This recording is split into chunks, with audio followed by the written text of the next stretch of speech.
Leitura do livro Boa Nova, pelo Espírito Humberto de Campos, pelas mãos de Chico Xavier. Capítulo 25. A Última Ceia.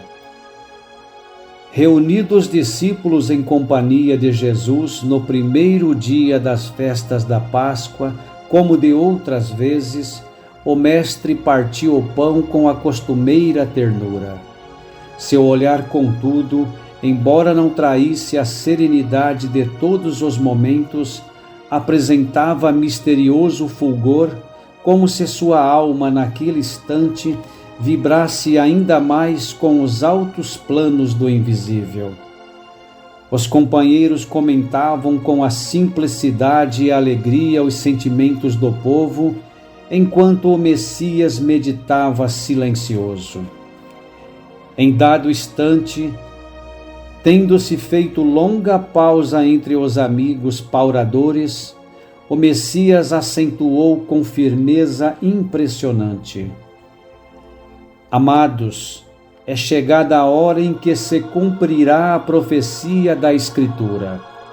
Humilhado e ferido, terei de ensinar em Jerusalém a necessidade do sacrifício próprio, para que não triunfe apenas uma espécie de vitória tão passageira quanto as edificações do egoísmo ou do orgulho humanos. Os homens têm aplaudido em todos os tempos as tribunas douradas, as marchas retumbantes dos exércitos que glorificaram com os despojos sangrentos, os grandes ambiciosos que dominaram à força o espírito inquieto das multidões. Entretanto, eu vim de meu Pai para ensinar como triunfam os que tombam no mundo, cumprindo um sagrado dever de amor, como mensageiros de um mundo melhor, onde reinam o bem e a verdade. Minha vitória é a dos que sabem ser derrotados entre os homens, para triunfarem com Deus na divina construção de suas obras, imolando-se com alegria para a glória de uma vida maior. Ante a resolução expressa naquelas palavras firmes, os companheiros se entreolharam ansiosos. O Messias continuou: Não vos perturbeis com as minhas afirmativas, porque em verdade um de vós outros me há de trair. As mãos que eu acariciei voltam-se agora contra mim. Todavia minha alma está pronta para a execução dos desígnios de meu Pai. A pequena assembleia fez-se lívida, com exceção de Judas, que entabulara negociações particulares com os doutores do templo, faltando apenas o ato do beijo, a fim de se consumar-se a sua defecção. Ninguém poderia contar com as palavras amargas do Messias. Penosa sensação de mal-estar se estabelecera entre todos. O filho de Iscariotes fazia o possível por dissimular as suas angustiosas impressões, quando os companheiros se dirigiam ao Cristo com perguntas angustiadas. Quem será o traidor? Disse Felipe com estranho brilho nos olhos. Serei eu, indagou André ingenuamente. Mas afinal, objetou Tiago, filho de Alfeu, em voz alta, onde está Deus que não conjura semelhante perigo? Jesus, que se mantivera em silêncio ante as primeiras interrogações, ergueu o olhar para o filho de Cleófas e advertiu: Tiago, faze calar a voz de sua pouca confiança na sabedoria que nos rege os destinos. Uma das maiores virtudes do discípulo do Evangelho é a de estar sempre pronto ao chamado da providência divina. Não importa onde e como seja o testemunho de nossa fé. O essencial é revelarmos a nossa união com Deus em todas as circunstâncias. É indispensável não esquecer a nossa condição de servos de Deus, para bem lhe atendermos ao chamado nas horas de tranquilidade ou de sofrimento. A esse tempo, havendo-se calado novamente o Messias, João interveio perguntando: Senhor, compreendo a vossa exortação e rogo ao Pai a necessária fortaleza de ânimo. Mas por que motivo será justamente um dos vossos discípulos o traidor de vossa causa? Já nos ensinastes que para se eliminarem do mundo os escândalos, outros escândalos se tornam necessários. Porém ainda não pude atinar com razão de um possível traidor em nosso próprio colégio de edificação e de amizade. Jesus pousou no interlocutor os olhos serenos e acentuou: Em verdade, cumpre-me afirmar que não me será possível dizer-vos tudo agora. Entretanto, mais tarde enviarei o Consolador, que vos esclarecerá em meu nome, como agora vos falo em nome de meu Pai. E detendo-se um pouco a refletir, continuou para o discípulo em particular: Ouve, João, os desígnios de Deus, se são insondáveis, também são invariavelmente justos e sábios.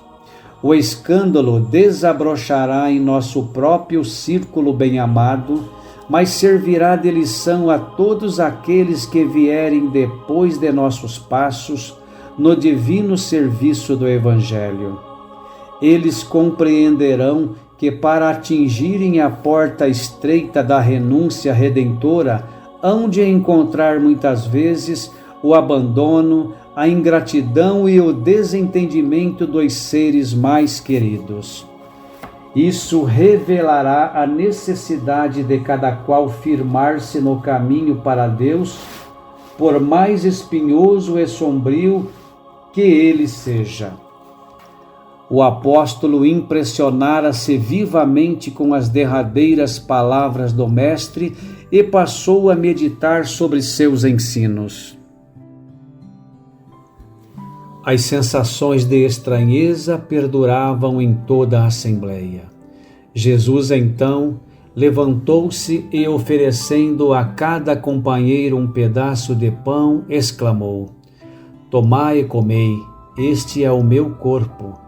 Em seguida, servindo a todos de uma pequena bilha de vinho, acrescentou: Bebei, porque este é o meu sangue, dentro do Novo Testamento, a confirmar as verdades de Deus. Os discípulos lhe acolheram a suave recomendação, naturalmente surpreendidos, e Simão Pedro, sem dissimular a sua incompreensão do símbolo, interrogou: Mestre, que venha a ser isso? Amados, disse Jesus com emoção, está muito próximo o nosso último instante de trabalho em conjunto e quero reiterar-vos as minhas recomendações de amor, feitas desde o primeiro dia do apostolado. Este pão significa o do banquete do Evangelho.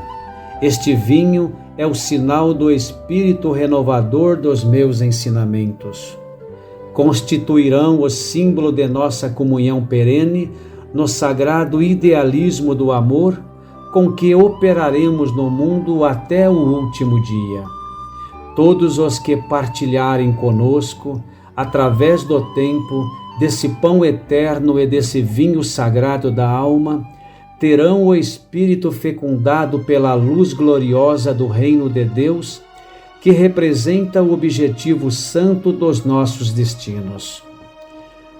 Ponderando a intensidade do esforço a ser empregado e aludindo às multidões espirituais que se conservam sob a sua amorosa direção, fora dos círculos da carne, nas esferas mais próximas da terra, o Cristo acrescentou: Imenso é o trabalho da redenção mesmo porque tenho outras ovelhas que não são deste aprisco, mas o reino nos espera com a sua eternidade luminosa.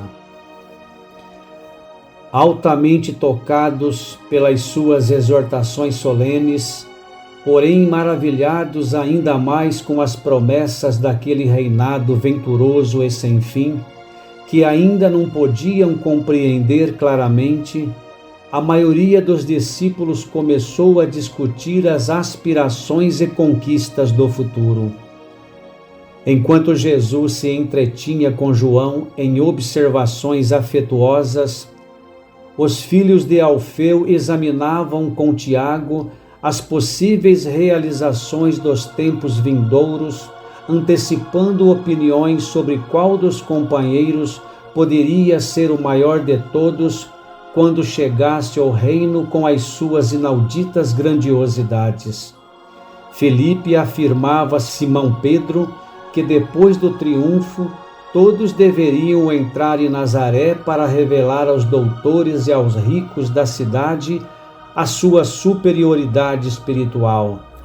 Levi dirigia-se a Tomé e lhe fazia sentir que, verificada a vitória, se lhes constituía uma obrigação a marcha para o templo ilustre em que exigiriam seus poderes supremos. Tadeu esclarecia que o seu intento era dominar os mais fortes e impenitentes do mundo para que aceitassem de qualquer modo a lição de Jesus. O mestre interrompera sua palestra íntima com João e os observava. As discussões iam acirradas. As palavras "maior de todos" soavam insistentemente aos seus ouvidos.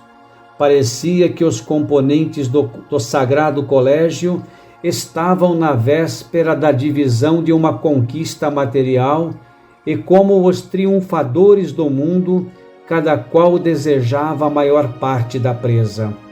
Com exceção de Judas, que se fechava num silêncio sombrio, quase todos discutiam com veemência.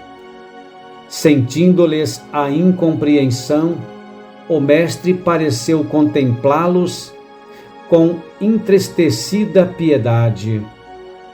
Nesse instante, os apóstolos observaram que ele se erguia. Com espanto de todos, despiu a túnica singela e cingiu-se com uma toalha em torno dos rins, à moda dos escravos mais íntimos a serviço dos seus senhores. E como se fossem dispensáveis as palavras naquela hora decisiva de exemplificação, tomou de um vaso de água perfumada e, ajoelhando-se, começou a lavar os pés dos discípulos. Ante o protesto geral em face daquele ato de suprema humildade, Jesus repetiu o seu imorredouro ensinamento. Vós me chamais Mestre e Senhor, e dizeis bem, porque eu o sou. Se eu, Senhor e Mestre, vos lavo os pés, deveis igualmente lavar os pés uns dos outros a caminho da vida, porque no reino do bem e da verdade, o maior será sempre aquele que se fez sinceramente o menor de todos. Assim encerro a leitura, dando graças a Deus.